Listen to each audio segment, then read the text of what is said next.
la génération des gagnants cette activité qui nous réunit euh, pendant 15 jours où nous prions.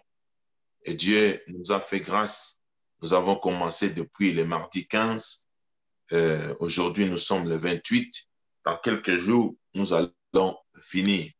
Nous avons appris beaucoup de choses, et Dieu soit loué. Et nous allons continuer dans cet élan d'apprendre encore les choses dans la parole de Dieu. Et moi, j'avais cette responsabilité de nous parler un peu sur la fin des temps.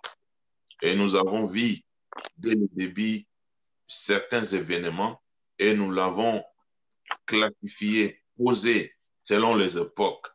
Parce que depuis que Dieu a créé le monde, il y a des époques, des générations qui se succèdent. Et dans la Bible, nous avons des grandes époques qui sont marquées en rapport de notre foi, en rapport de l'intervention de Dieu.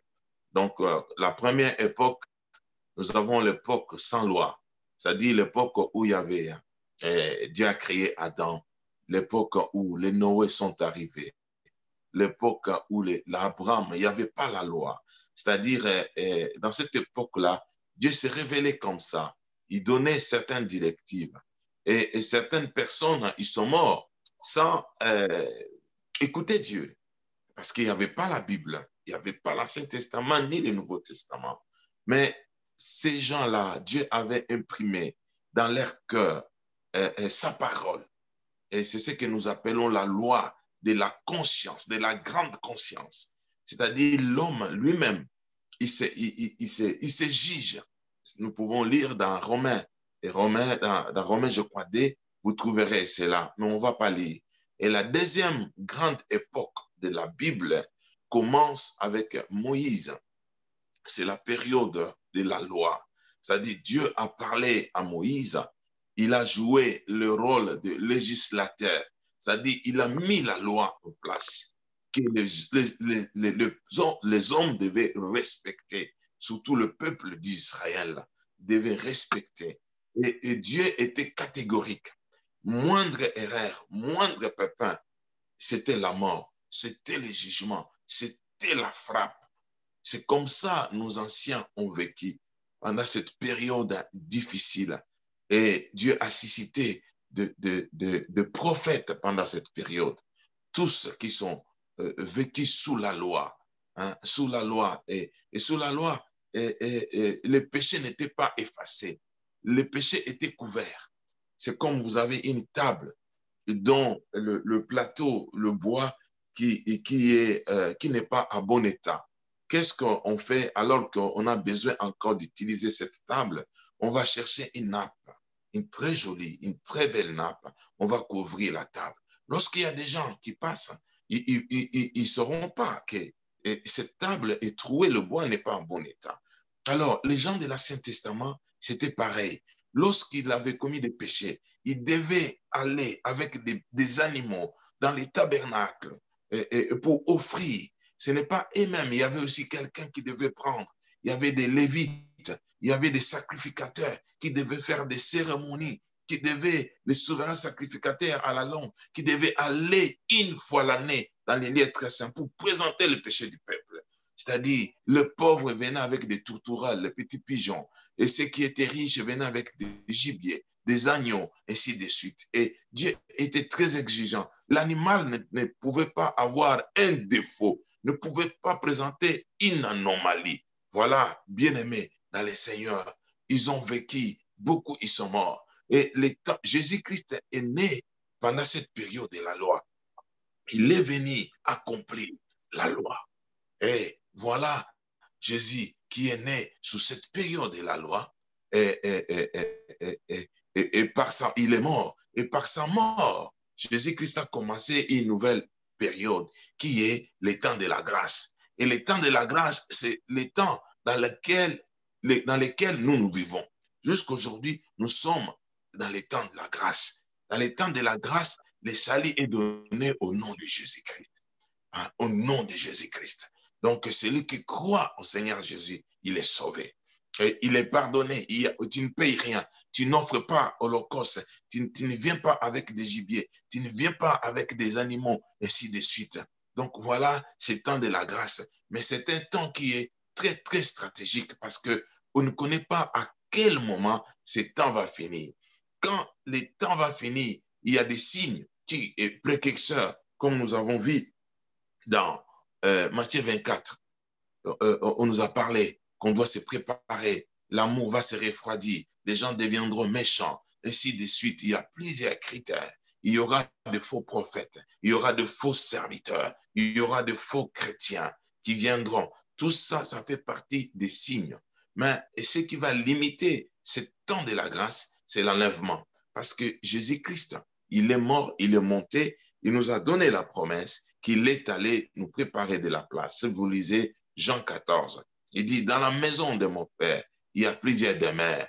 C'est ainsi que moi, je suis allé vous présenter et vous préparer de la place, hein, pour que là où moi je suis, vous y soyez aussi. Et comment nous allons habiter? Là où Christ est allé nous préparer de la place, c'est il y aura l'enlèvement, il y aura la résurrection pour ceux qui seront morts, ils seront transformés pour être enlevés, et ceux qui seront vivants à cette époque, que Jésus-Christ viendra, ceux qui seront vivants,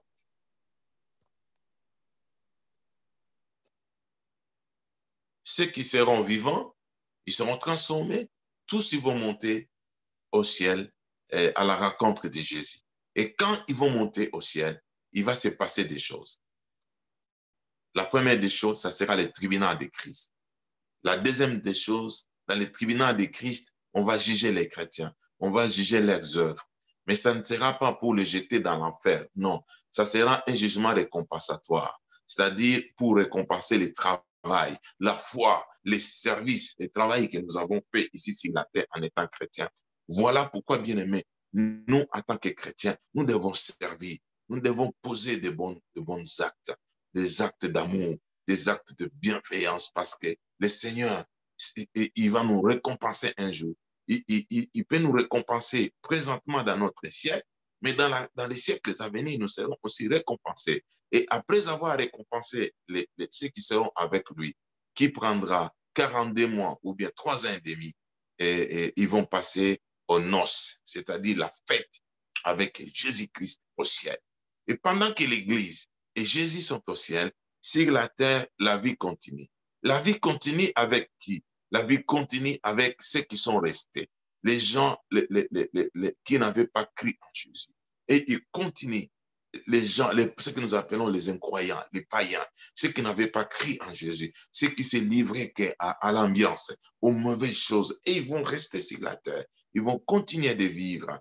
Aussi, les Juifs qui ne croient pas à Jésus comme Messie, eux aussi ils vont rester. Ils ne seront pas enlevés. Mais pendant qu'ils vont rester, c'est à ce moment-là qu'apparaîtra un homme, l'Antichrist. J'espère que vous l'avez déjà entendu. Et l'Antichrist va régner pendant la période la tribulation. Et cette période est scindée en deux grandes parties. Et chaque partie est répartie à 42 mois, 42 mois. Donc, qui fera 3 ans et demi, 3 ans et demi, donc c'est 7 ans.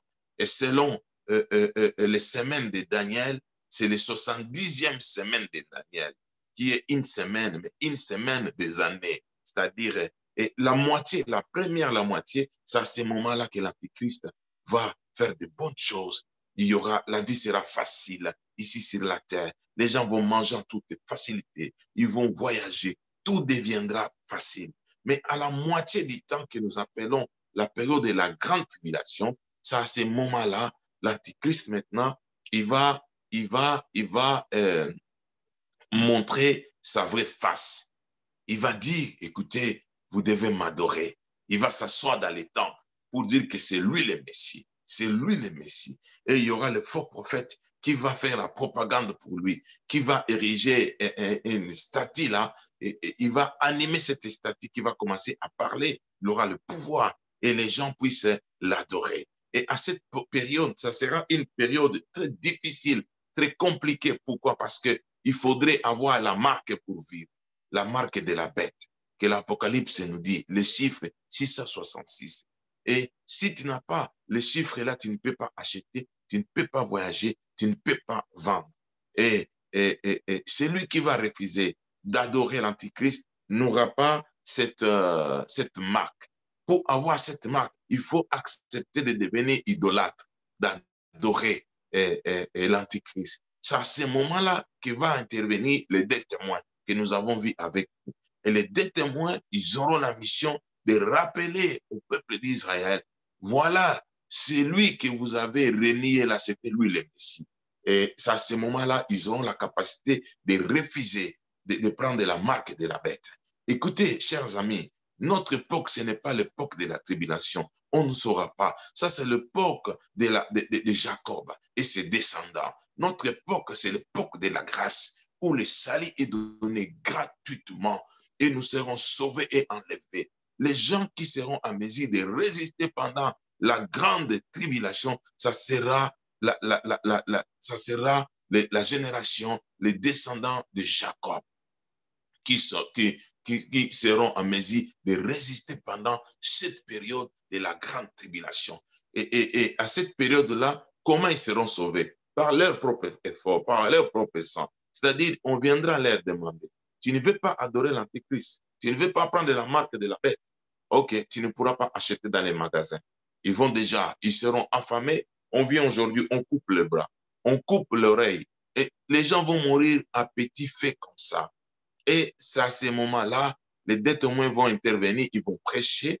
Et quand la période de la grande tribulation va finir, il y aura la deuxième phase de la première résurrection, c'est-à-dire les martyrs, ceux qui sont morts pendant la grande tribulation, en refusant d'adorer l'Antichrist, en refusant la marque de la bête, ils seront enlevés pour rencontrer l'Église qui est au ciel. Après avoir passé le tribunal de Christ et les noces de l'agneau, ils vont descendre pour inaugurer les règnes de Jésus-Christ. C'est là où je vais parler aujourd'hui. Les milléniums, les règnes de 1000 ans. Mais pour inaugurer cette règne de 1000 ans, il y aura une guerre que nous avons vue, la guerre d'Armageddon. Et la guerre d'Armageddon, en fait, va se dérouler sur cette vallée, cette colline de Megiddo. C'est en Israël. Hein, ça vient de là. Donc, c'est là où cette guerre va se dérouler parce que l'Antichrist va réunir les nations. Il va réunir les gouvernements de la terre pour s'opposer contre l'Église et Jésus qui va descendre. Et il y aura une frappe. Il y aura des anges qui vont les tabasser à mort. Il y aura des morts. C'est à cette occasion-là qu'on va arrêter l'Antichrist et le faux prophète qui seront envoyés en affaire. Mais Satan, lui, sera mis dans une prison qu'on appelle Abîme, une prison provisoire pendant 1000 ans. Alors, laissez-moi parler maintenant de la période de 1000 ans. En fait, la période de 1000 ans, c'est le règne de Jésus-Christ. Pendant la période de la grâce, ce n'est pas le règne de Jésus-Christ. Jésus-Christ n'est pas venu régner. Jésus-Christ est venu comme sacrifice. C'est donné comme une offrande. Il est venu donner sa vie. Il est venu pour nous sauver. L'agneau, voilà pourquoi nous l'appelons l'agneau immolé. Il est venu pour nous ouvrir les portes de la maison de son Père, pour que toi et moi, nous soyons sauvés. Et voilà pourquoi il a pris le corps humain. Il est né même dans une crèche des animaux, des bergers, où il y avait des brebis, j'allais dire. Il n'y avait pas de la place à l'hôtel. Lorsque sa maman était allée chercher dans l'hôtel, les places étaient remplies. Il est allé naître. Et il a vécu comme tout le monde. Il a fait le travail d'annoncer les salut, l'évangile. Et il est mort comme sacrifice parfait, comme l'agneau. Il a versé son sang pour que quiconque qui compte à lui soit sauvé. Et nous, aujourd'hui, quand nous croyons à lui, quand nous prions à son nom, nos péchés sont pardonnés. Nous devenons chrétiens. Le nom de Jésus est une arme. Jésus est venu nous donner la force. Mais il n'est pas venu pour régner. Il n'est pas venu régner. Il est venu, s'il faut dire régner, régner dans nos cœurs. Voilà pourquoi le peuple juif n'a pas compris. Et ils attendent le Messie qui devait régner, qui devait renverser le gouvernement terrestre, leur donner le pouvoir. Parce qu'ils attendaient le Messie, un juif, qui est le leur. Alors que les choses au ciel ont changé, les dons ont changé et les stratégies ont changé. Dieu a vu le monde qui est perdu et il a voulu, dans le plan des fins des temps, sauver l'humanité. Voilà pourquoi la Bible dit quiconque croira en lui sera sauvé. Dieu a tant aimé le monde. Il a donné son Fils unique afin que quiconque qui croit en lui soit sauvé et qu'il ait la vie éternelle. Voilà. Après les règnes maintenant, le temps de la grâce, c'est le règne du Saint-Esprit. C'est le Saint-Esprit qui règne. C'est le Saint-Esprit qui dirige. Il dirige l'Église. Il conduit l'Église. Mais il ne règne pas, il ne dirige pas le gouvernement des hommes. Il ne l'impose pas. Mais le temps viendra. Maintenant, le règne de Jésus-Christ, d'abord, ça sera au ciel, où il y aura la fête. L'Église, les chrétiens qui sont sauvés avec lui. Dans la gloire, ça serait un moment de louange, le moment de fête, un moment de récompense. Et ils vont descendre maintenant sur la terre pour régner. Si vous rencontrez les gens des témoins de Jéhovah, et ils parlent du paradis qui est dans la terre, le paradis terrestre. Ils parlent de cette période et ne parlent pas du tribunal de Christ, ils ne parlent pas de l'agneau et les noces de l'agneau. Et ils voient seulement le règne qui est terrestre. Mais ce règne terrestre est séparé d'une période, la période de l'Antichrist, la période de la tribulation. Et nous allons lire ensemble pour voir ce qui va se passer dans cette période.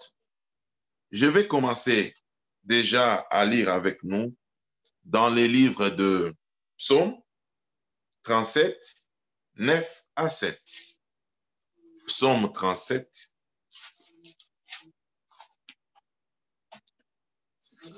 Maintenant, nous entrons dans la période, dans les moments de lecture. Nous allons comprendre beaucoup de choses pendant la lecture. Psaume 37, 9 à 11. La Bible dit ceci.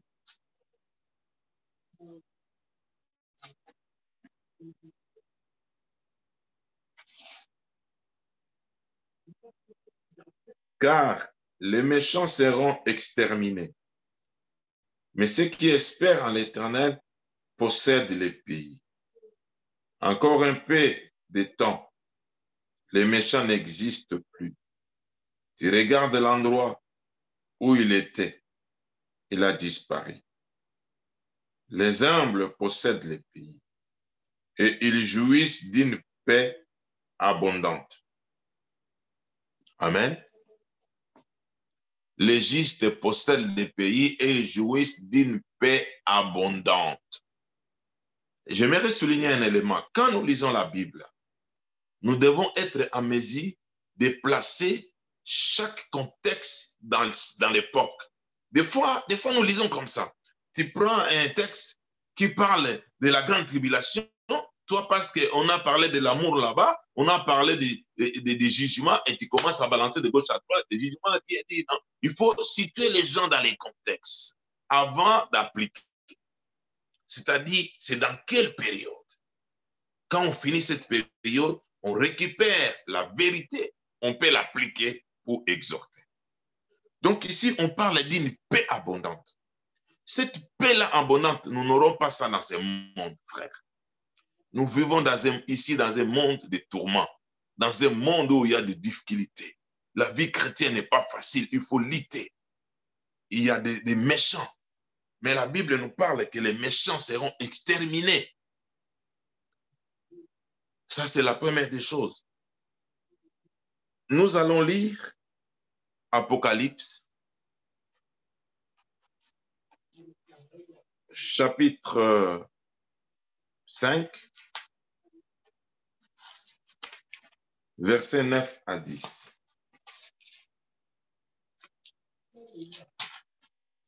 Apocalypse 5, versets 9 à 10. Donc, en lisant, nous allons essayer de découvrir aussi certaines caractéristiques de ce règne de Christ pendant les 1000 ans. Cependant que nous lisons, nous trouverons certaines caractéristiques du règne de 1000 ans. Je commence. Et il chantait un cantique nouveau en disant, tu es digne de prendre les livres et d'en ouvrir les sceaux, car tu as été offert en sacrifice et tu as racheté pour Dieu par ton sang. Je vais me limiter un peu par là. On parle de Jésus. À quel moment, à quelle période Jésus s'est offert comme sacrifice et il a racheté les gens par son sang? J'ai coupé vos micros, hein. Tu peux allumer pour me dire, ou soit je vais répondre. Donc, c'est pendant la période de la grâce. Période de la grâce. Voilà, il s'est livré comme sacrifice. Et il a racheté pour Dieu par son sang. Là, c'est pendant la grâce. On continue. Des hommes de toute tribu, de toute langue, de tout peuple et de toute nation. C'est-à-dire, il est sali et pour quiconque. Donc, Jésus est mort pour toutes les nations, pour toute tribu. Verset 10. Tu as fait d'eux des rois et des prêtres pour notre Dieu. Et ils régneront sur la terre. Voilà, ce texte, quand nous lisons dans la Bible, on nous parle que Jésus a fait de nous un royaume des sacrificateurs, des prêtres. C'est vrai, nous sommes des prêtres dans le sens que nous adorons le Seigneur, nous les servons, nous pouvons entrer dans sa présence sans problème, hein, sans intermédiaire. Mais quand on nous parle du règne, il régnera sur la terre. Bien-aimé, régner veut dire dominer, gouverner. Il est vrai si le plan spirituel, nous gouvernons, nous régnons, nous dominons sur le monde des ténèbres. Mais ici, il y a un élément très capital, il dit ils régneront sur la terre. À quel moment nous régnerons sur la terre? Ici, nous sommes, en tant que chrétiens, nous ne régnons pas. Nous n'avons pas le pouvoir de diriger. C'est vrai, il y a certains chrétiens qui sont des présidents, ce sont des députés, ce sont des ministres. Mais ici, on parle des chrétiens, on parle de ce peuple qu'il a racheté. Et ce peuple va régner pendant le millénium avec Christ. Il régnera. Et nous verrons ça au clair quand nous allons continuer notre lecture. Nous allons au chapitre 7, versets 9 à 14. Chapitre 7, versets 9 à 14. Apocalypse 7, 9 à 14. Je lis. Après cela, je regardais et j'ai vu une foule immense que personne ne pouvait compter. C'étaient les hommes de toutes nations, de toutes tribus, de tout peuple et de toutes langues. Ils se tenaient debout devant le trône et devant l'agneau, habillés de robes blanches, des feuilles de palmier à la main. Verset 10. Et ils criaient d'une voix forte, le salut est à notre Dieu qui est assis sur le trône et à l'agneau. Tous les anges qui se tenaient autour du trône, des anciens, des quatre êtres vivants, se prosternèrent le visage contre terre, devant le trône, et ils adorèrent Dieu en disant, Amen, la louange, la gloire, la sagesse, la reconnaissance, l'honneur, la puissance, la force sont à notre Dieu au siècle des siècles. Amen. Verset 13. L'un des anciens prit la parole et me dit. Donc ça, c'est une vision que l'apôtre Jean a vue lorsqu'il était dans l'île de Patmos. Et l'un des anciens prit la parole et me dit, ceux qui sont habillés d'une robe blanche, qui sont-ils? D'où sont-ils venus? Il veut savoir d'où ils sont venus. Je lui répondis, mon Seigneur, tu le sais. Il me dit alors, ce sont ceux qui viennent de la grande tribulation. Ils ont lavé leurs robes, ils l'ont blanchi dans le sang de l'agneau. Donc ici, on nous parle les martyrs de la grande tribulation. Donc ce sont la postérité d'Israël, de Jacob, qui vont résister à l'Antichrist, qui vont refuser la marque de la bête, qui seront résistés à la deuxième phase de la première résurrection. Comme je vous ai parlé, la première phase de la première résurrection, ça sera lors de l'enlèvement de l'Église. La deuxième phase de la première résurrection, ça sera lors de la grande tribulation. Voilà, lui, il a vu ces gens qui étaient habillés en blanc et qui ont lavé leurs robes par le sang. Et ils sont venus également pour régner avec Christ et l'Église qui venait du ciel. Nous allons lire aussi Apocalypse. Non, lisons Apocalypse 20, 1 à 6. Apocalypse 20, 1 à 6.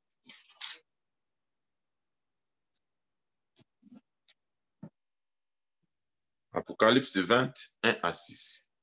Je lis la parole de Dieu. Puis j'ai vu un ange descendre du ciel. Il tenait à la main la clé de l'abîme et une grande chaîne. Il s'empara du dragon, le serpent ancien, qui est le diable, et Satan l'enchaîna pour 1000 ans. Donc ici, avant que le règne des 1000 ans commence, parce que Satan, avec l'Antichrist et le faux prophète, avec le gouvernement du monde, ils se sont organisés pour empêcher que Jésus puisse descendre sur la terre avec les chrétiens qui ont été transformés, qui ont passé dans les tribunaux de Christ et noces de l'agneau pour descendre maintenant régner sur la terre. Ils ont vu que leur temps était fini et ils ont organisé la guerre. Et maintenant là, un ange est descendu avec la chaîne et il a enchaîné le dragon qui est Satan pour 1000 ans. Donc ici, nous comprenons déjà que pendant les 1000 ans, Satan n'a pas d'action. Aujourd'hui, nous, pendant la grâce, Satan est là, il opère. Il a ses agents, il a les démons. Mais pendant les 1000 ans, pendant le règne de Christ, Satan n'a pas de pouvoir. Il est lié pendant 1000 ans. Donc, vous imaginez déjà, c'est un moment de règne où il n'y a pas de tentation. Parce que Satan est lié. Et je continue. Les jeta dans l'abîme. C'est-à-dire, pendant les 1000 ans, Satan sera dans l'abîme. Il ferma et scella l'entrée au-dessus de lui afin qu'il n'égare plus les nations. Donc, vous comprenez ici, il y a l'Église qui va descendre, il y a aussi des nations, c'est-à-dire la vie continue. Les païens qui sont restés en vie dans l'ambiance, ils continuent aussi de vivre. Et le cours de la vie continue, les gens sont en train de mourir, les gens sont en train de naître. Mais les chrétiens qui sont montés au ciel, ils n'auront pas le même corps avec ceux qui sont restés sur la terre. Pourquoi? Parce que ils ont été transformés. ils ont été transformés, et ils ont été montés au ciel, et le mariage a été consommé avec l'époux, et nous descendons en gloire. Nous avons un corps glorieux, un corps transformé. Je ne sais pas, ça sera peut-être comme les anges, mais nous, nous sommes les fils. On sera plus que les anges, parce que les anges sont des serviteurs. Alors, il dit, pour ne pas égarer les nations, jusqu'à ce que les 1000 ans soient passés. Après cela, il faut qu'il soit relâché pour un peu de temps. Donc, retenez ici, nous allons revenir quand nous parlerons du jugement. On ajoutera, le pasteur Mouyang avait déjà introduit sur ça. À ce moment-là, après les 1000 ans, Satan sera lié. Ensuite, j'ai vu des trônes, le verset 4. J'ai vu des trônes, et ceux qui s'assirent reçurent le pouvoir de juger. J'ai vu aussi l'âme de ceux qui avaient été décapités à cause du témoignage de Jésus, à cause de la parole de Dieu. Tous ceux qui n'avaient pas adoré la bête, ni son image, qui n'avaient pas reçu la marque sur le front, ni sur la main. Ils revinrent à la vie et ils régneront avec Christ pendant 1000 ans. Vous comprenez que c'est clair. Donc, ceux qui n'ont pas adoré la bête, ceux qui n'ont pas reçu la marque de la bête, ils vont revenir à la vie et ils vont régner pendant 1000 ans. Du fait qu'ils vont régner pendant 1000 ans, c'est là où nous positionnons maintenant leur époque de la résurrection. Ça sera juste à la fin des grandes tribulations, avant que les 1000 ans commencent, ils seront ressuscités pour régner pendant 1000 ans avec Christ et l'Église qui vient du ciel, qui va descendre. Les autres morts, écoutez frère, les autres morts ne revinrent pas à la vie avant que les 1000 ans soient passés. Donc les autres morts ne revinrent pas à la vie, ne sont pas ressuscités. C'est-à-dire ceux qui se donnaient dans l'alcool, dans l'ambiance, dans les plaisirs du monde, dans les vols, et ne revinrent pas à la vie. Ils sont toujours là sous la terre. Lors de la première résurrection, lorsque Jésus est venu chercher l'église, ils ne sont pas enlevés. Et pendant la résurrection des martyrs de tribulation, ils ne sont pas enlevés. Pendant le règne de 1000 ans, leur cadavre, c'est toujours sous la terre. Ils ne sont pas ressuscités. Jusqu'à ce que les 1000 ans soient passés.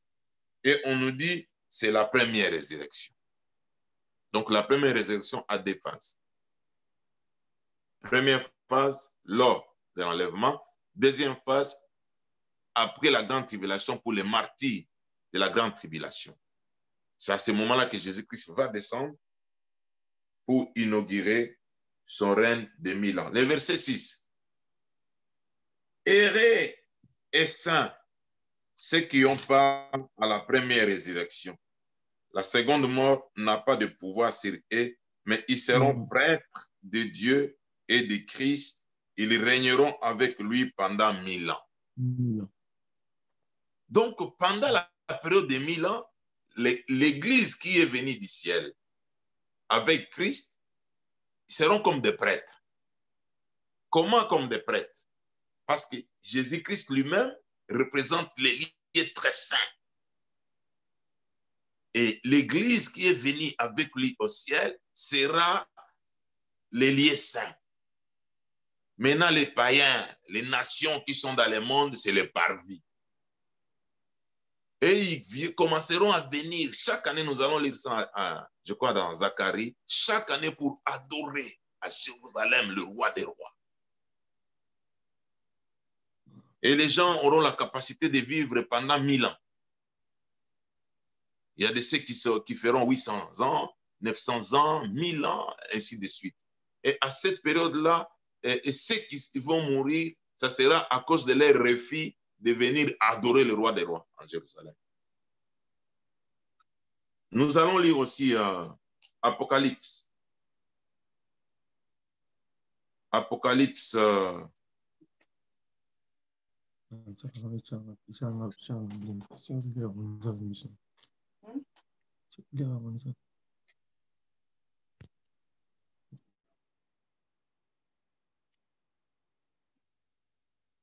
Bon, on passe à Apocalypse 5, 10, je l'ai déjà lu. Nous pouvons lire Ésaïe. Ésaïe chapitre 2.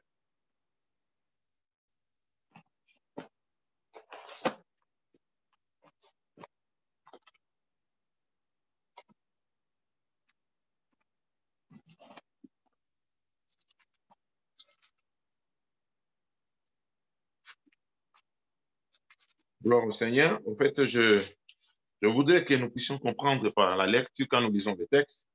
Donc, efforcez-nous à bien lire pendant que je lis vous. La Bible dit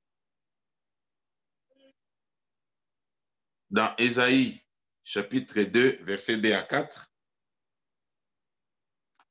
« Il arrivera dans l'avenir que la montagne de la maison de l'Éternel sera fondée au sommet des montagnes.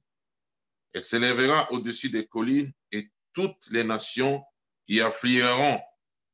Des peuples s'y rendront en foule et diront, venez, montons à la montagne de l'Éternel, à la maison du Dieu de Jacob, et nous enseignera ses voies et nous marcherons dans ses sentiers. En effet, c'est de Sion que sortira la loi et de Jérusalem la parole de l'Éternel. Il sera le juge des nations, l'arbitre d'un grand nombre de peuples. Ceux-ci mettront en pièces leurs épées pour en faire des socles de chariots et leurs lances pour en faire des serpes. Aucune nation ne prendra plus les armes contre une autre et l'on n'apprendra plus à faire la guerre. Donc pendant les 1000 ans, il n'y aura plus de guerre. Ça sera une période où régnera la paix, la tranquillité, et ils monteront pour adorer sur la montagne de Sion. Nous lisons aussi Ésaïe chapitre 32, 17 à 18. Ésaïe chapitre 32, 17 à 18. Je fais la lecture.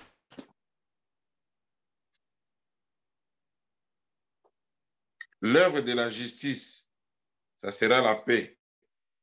Et le produit de son activité, ça sera la tranquillité. La sécurité pour toujours. Mon peuple habitera dans un domaine caractérisé par la paix, dans des résidences dignes de confiance, dans des lieux de repos sûrs. La forêt s'affaissera sous la grêle et la ville sera définitivement abaissée. Heureux êtes-vous, vous qui semez partout le long de l'eau et qui laissez le bœuf et l'âne libres de leurs mouvements. En fait, là, on nous parle de caractéristiques de ce règne de 1000 ans où il y aura la paix, où il y aura la tranquillité. Nous pouvons lire aussi, lisons Daniel 7, verset 18.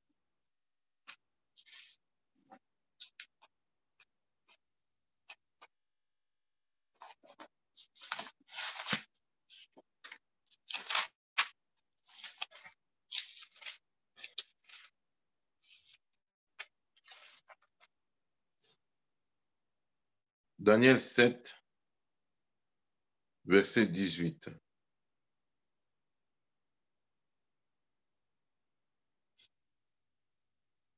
Cependant, les saints du Très-Haut recevront le royaume et ils posséderont éternellement d'éternité en éternité. Donc, dans ces versets-là, on nous parle que les saints posséderont le royaume. Il s'agit de quel royaume? Le royaume millénaire.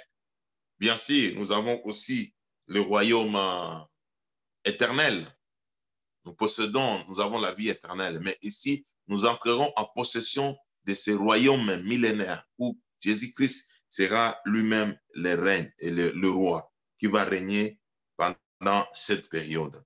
Nous allons lire aussi, lisons un peu de Timothée 2, 12.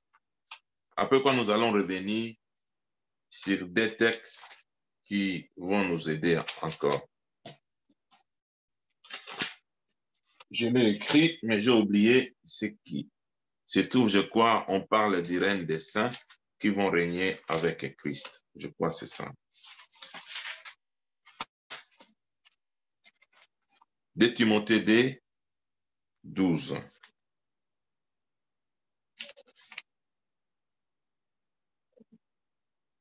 Si nous persévérons, nous régnerons aussi avec lui. Si nous le régnons, lui aussi nous régnera. Donc là, on parle du règne. C'est-à-dire, si nous allons persévérer, frères bien-aimés, dans la foi, nous allons régner avec Christ. Voilà pourquoi, bien-aimés, nous devons mettre en pratique tous les enseignements qu'on nous donne, les prédications, mettre en pratique la parole de Dieu pour que ces jours-là, nous puissions régner avec le Seigneur. Nous allons lire Ézéchiel 37, 27 à 28. C'est après quand nous allons lire des textes, nous allons finir. Ézéchiel 37, 27 à 28.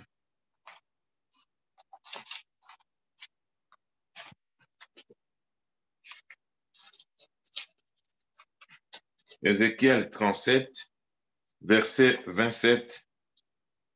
La Bible dit, je peux commencer le verset 26. Je conclurai avec eux une alliance de paix qui sera une alliance éternelle. Je l'établirai, je les multiplierai, je les placerai pour toujours mon sanctuaire au milieu d'eux. Mon habitation sera parmi eux. Je serai leur Dieu et ils seront mon peuple. Verset 28. Les nations reconnaîtront que je suis l'Éternel, celui qui considère Israël comme saint, lorsque mon sanctuaire sera pour toujours au milieu d'eux. Donc, dans ces textes, on parle de la période où le Seigneur va habiter au milieu de son peuple. Nous allons lire, maintenant écoutez-moi bien quand nous allons lire Zacharie chapitre 8. Prenez avec moi Zacharie chapitre 8.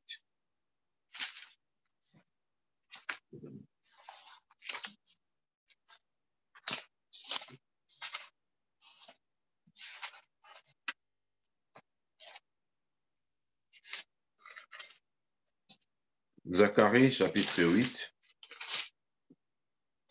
Nous allons lire à partir... En fait, Zacharie il fait partie des prophètes de la restauration. Il prophétise beaucoup sur la période de la restauration. Nous allons... Vous pouvez lire à la maison tous les chapitres. Mais moi, je voudrais commencer à partir du verset 13. Ensuite, nous allons continuer, nous allons souligner quelques éléments. La Bible dit, de même que vous avez été une malédiction parmi les nations, communauté de Juda, communauté d'Israël, de même je vous sauverai et vous serez une bénédiction. N'ayez pas peur et fortifiez vos mains. En effet, voici ce que dit l'Éternel. Le maître de l'univers, lorsque vos ancêtres m'ont irrité, j'ai décidé de vous faire du mal, dit l'Éternel, le maître de l'univers. Et je ne suis pas revenu sur ma décision. Verset 15.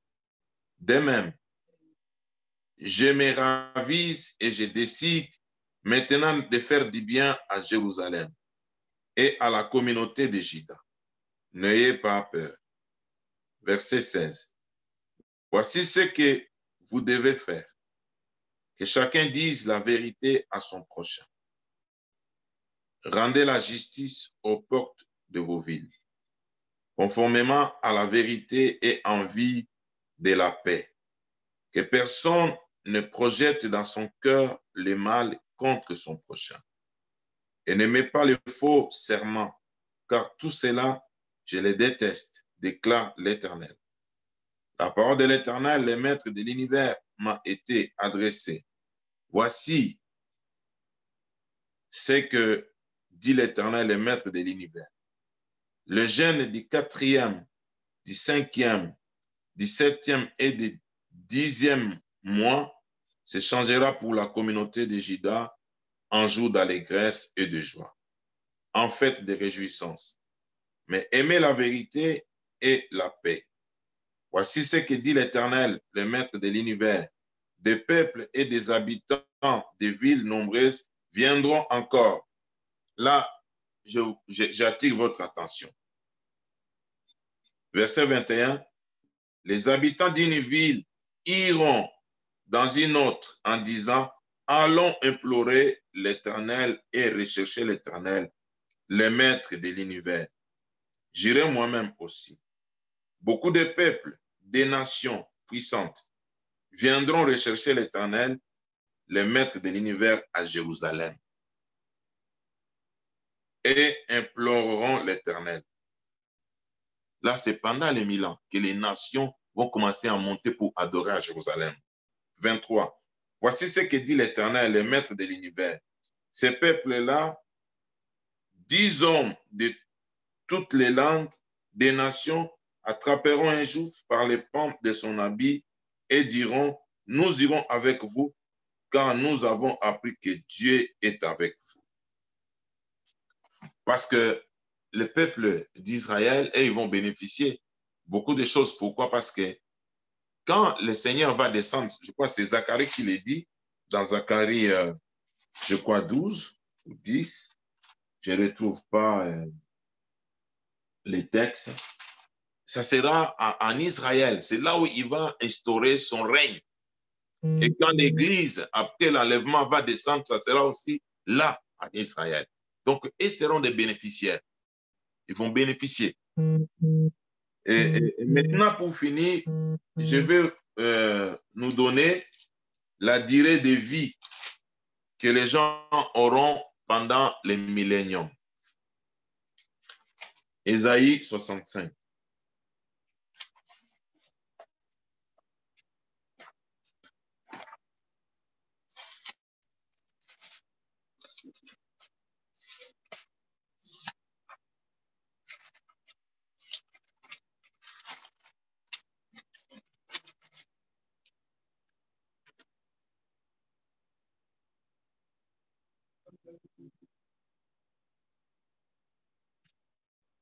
Nous pouvons commencer à partir du verset 17.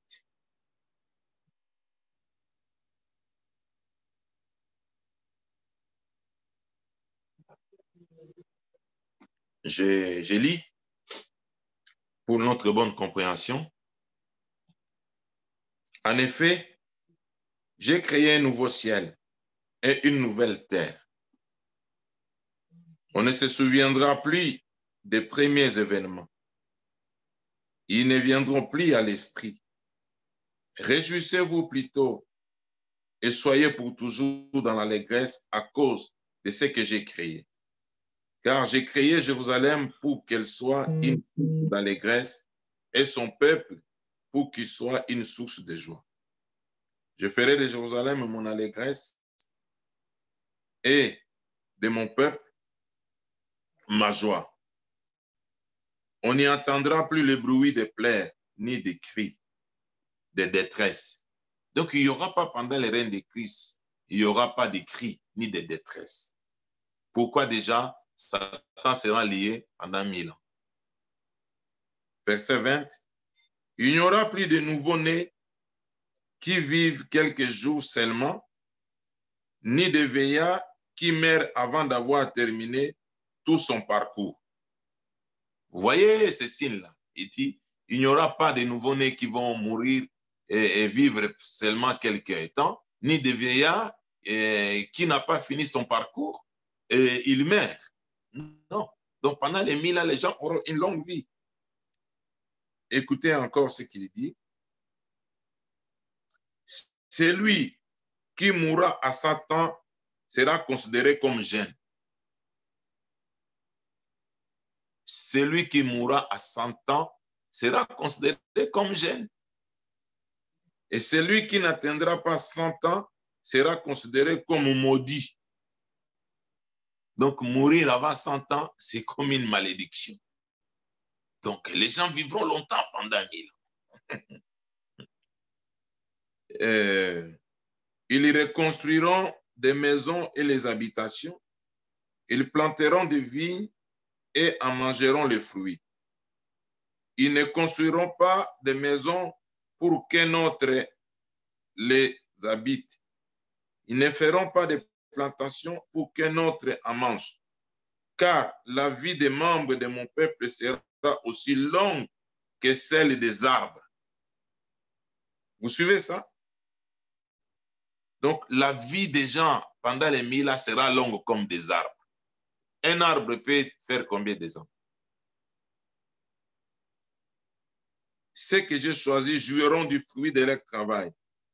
Ils ne se fatigueront pas pour rien. Même les païens, dans cette période, même les païens, ils vivront longtemps. Ils vont profiter du règne de Christ. Ils n'auront pas, mais après les 1000 ans viendra le jugement. C'est à ce moment-là qu'ils seront jetés dans le feu. Ils n'auront pas des enfants qui soient pour eux une source d'inquiétude.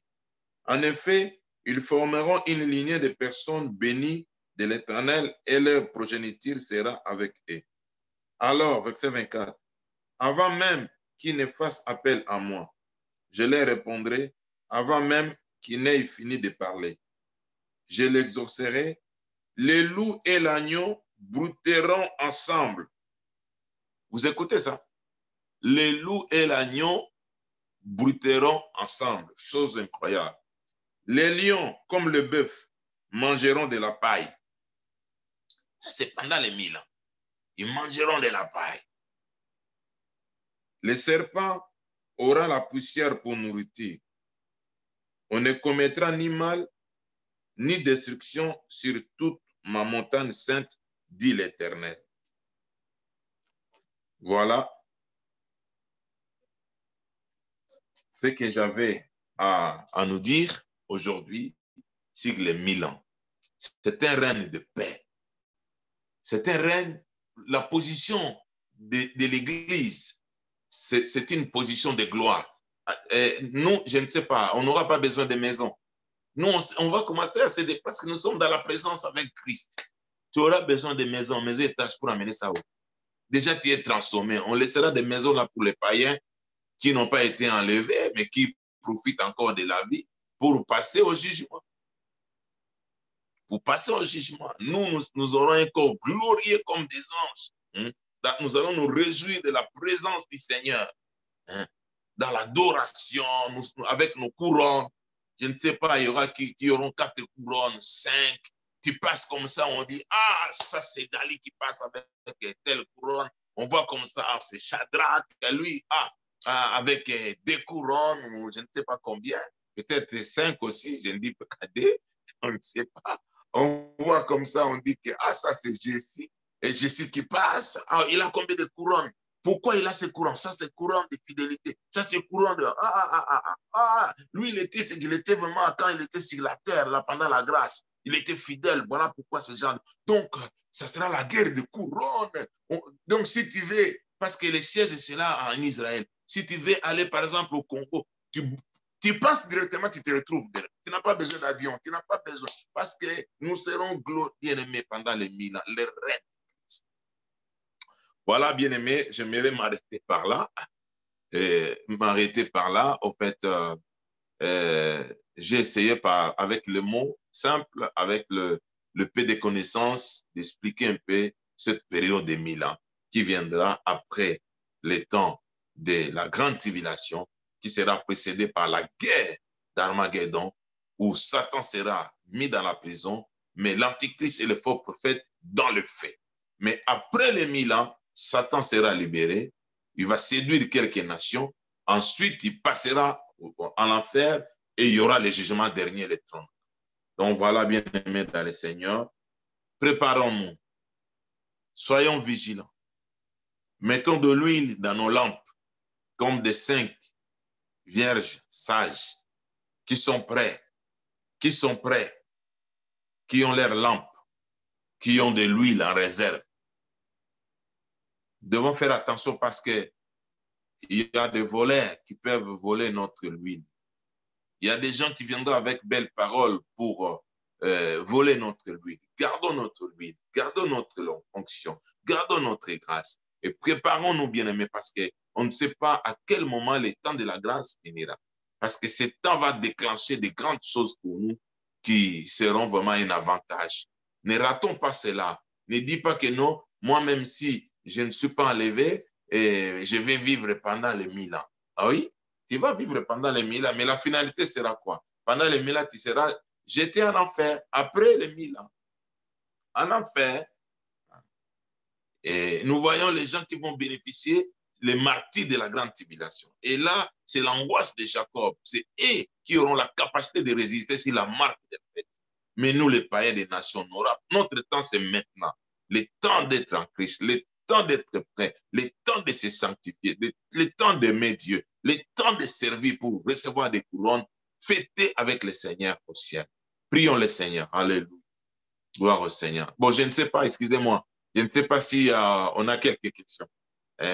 Je peux donner 2 ou 3 questions si quelqu'un a une question. Il peut poser, après quoi nous entrerons dans la prière.